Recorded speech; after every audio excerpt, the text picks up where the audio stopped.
Hello everyone. Welcome to the channel. Now in this video clip, I will show you and tell you how to add a person to WhatsApp group on iPhone. Please subscribe to the channel. Watch the video to the end. Put likes. Let's get started. To do this, we need to go to WhatsApp on our devices. Then click on Chats and find the chat where we are the group administrator. Then at the top click on Group Info. And then we click on Group Info. And then we'll see all the members of the group.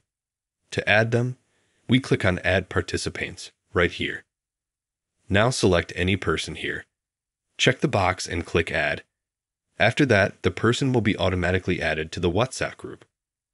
Also, the second way to add him is to send a link.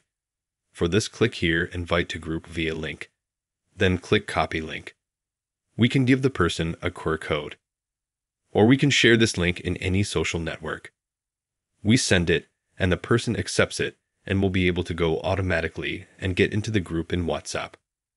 If you liked this video, you can like it, subscribe to the channel. Thank you very much for watching. Like it. Goodbye.